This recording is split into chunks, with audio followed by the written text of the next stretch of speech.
Sebuah kerajaan bernama Pengging, hiduplah seorang raja bijaksana bernama Prabu Damarmaya. Ia memiliki seorang putra gagah berani bernama Joko Bandung. Suatu hari, sang raja bertanya kepada putranya, sampai kapan ia akan terus membujang? Joko Bandung menjawab bahwa hingga saat ini belum ada seorang pun wanita yang menarik hatinya, bahkan di seluruh negeri Pengging. Ia bersumpah hanya akan menikah jika Prambanan jatuh ke tangan kerajaannya. Keinginan itu membakar semangat Joko Bandung. Ia meminta izin kepada ayahnya untuk turun langsung ke medan perang.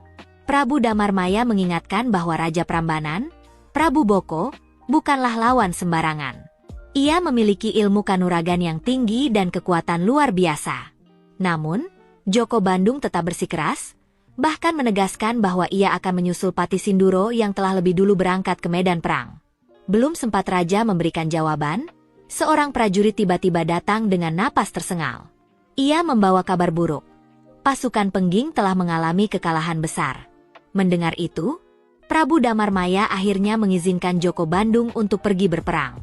Sementara itu, di kerajaan Prambanan, Prabu Boko dikenal sebagai raja bertubuh tinggi besar, hingga banyak yang menganggapnya keturunan raksasa.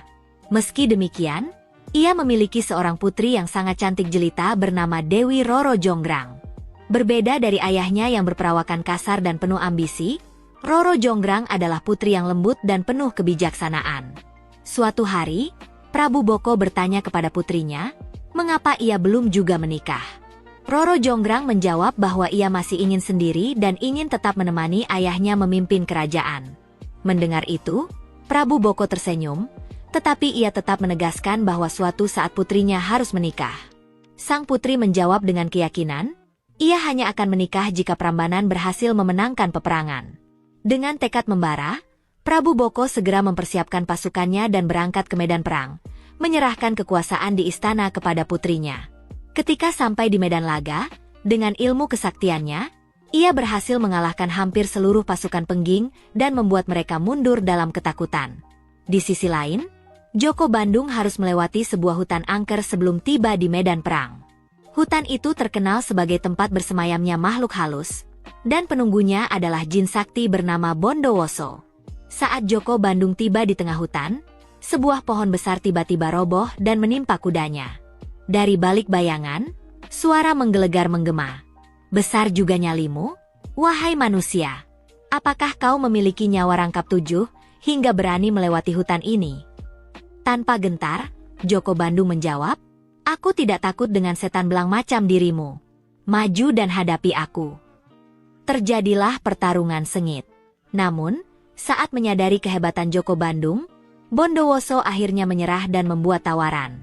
Ia bersedia bergabung dengan Joko Bandung, menjadikan pemuda itu semakin sakti dan memiliki kendali atas semua jin di hutan. Joko Bandung setuju. Sejak saat itu, namanya berubah menjadi Bandung Bondowoso. Dengan kekuatan baru, Bandung Bondowoso berlari secepat kilat menuju medan perang. Saat tiba, ia melihat banyak prajurit Pengging yang telah gugur. Amarahnya membuncah. Tanpa ragu, ia menantang Prabu Boko dalam duel sengit. Keduanya bertarung dengan ilmu kanuragan tinggi. Namun, pada akhirnya, Prabu Boko tumbang di tangan Bandung Bondowoso. Setelah kemenangan itu, Bandung Bondowoso meminta diantar ke istana Prambanan. Di sana, ia bertemu dengan seorang gadis yang kecantikannya begitu memikat. Gadis itu adalah Dewi Roro Jonggrang. Namun, sebelum ia sempat berbicara, seorang prajurit membisikkan kabar bahwa Prabu Boko telah gugur. Mendengar itu, Roro Jonggrang merasa lemas dan hampir jatuh pingsan. Bandung Bondowoso tak menyadari kesedihan sang putri. Dengan penuh keyakinan, ia berkata, hari ini aku telah menemukan pilihan hatiku. Wahai gadis cantik, maukah kau menjadi permaisuriku? Roro Jonggrang sangat terkejut. Ia membenci pemuda itu karena telah membunuh ayahnya.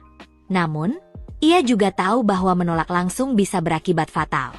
Maka, ia berkata dengan suara lirih, hamba adalah Dewi Roro Jonggrang. Hamba belum bisa menjawab sekarang. Mohon diberi waktu. Bandung Bondowoso mengangguk. Baiklah, aku akan menunggu hingga sore hari. Roro Jonggrang berpikir keras mencari cara untuk menolak tanpa menimbulkan kemarahan. Akhirnya, ia mengajukan syarat yang mustahil. Hamba bersedia menjadi permaisuri tuanku, tetapi dengan satu syarat. Tuanku harus membangun 1000 candi dan 2 sumur dalam 1 malam. Tanpa ragu, Bandung Bondowoso menyanggupi tantangan itu. Ia lalu memanggil pasukan jin dan segera memulai pembangunan. Dalam waktu singkat, 2 sumur telah selesai, dan satu persatu candi mulai berdiri. Melihat hal ini, Roro Jonggrang mulai panik. Ia tidak menyangka pemuda itu benar-benar mampu menyelesaikan syaratnya. Dengan cepat, ia mengatur siasat. Para dayang diperintahkan untuk menumbuk lesung hingga menghasilkan suara riuh. Sementara itu, para pemuda membakar jerami besar di sebelah timur Prambanan agar cahaya menyerupai fajar. Ayam-ayam pun berkokok bersahutan, dan jin-jin yang sedang bekerja menjadi ketakutan. Mereka mengira hari sudah pagi dan segera melarikan diri. Saat itu, masih tersisa 1 candi yang belum selesai. Bandung Bondowoso terheran-heran. Mengapa fajar datang begitu cepat? Dengan kesaktiannya, ia terbang ke arah cahaya dan menemukan para pemuda yang sedang membakar jerami. Salah satu dari mereka mengaku bahwa itu adalah perintah dari Dewi Roro Jonggrang. Amarahnya meledak. Dengan sekali kibas, tanah tempat para pemuda berdiri porak-poranda. Ia segera kembali ke Prambanan dan menemui Roro Jonggrang yang tampak ketakutan. Kau hanya mencari alasan. Jika kau tidak mau menjadi permaisuriku, katakan dengan jujur. Mengapa kau memilih mengelabuhiku?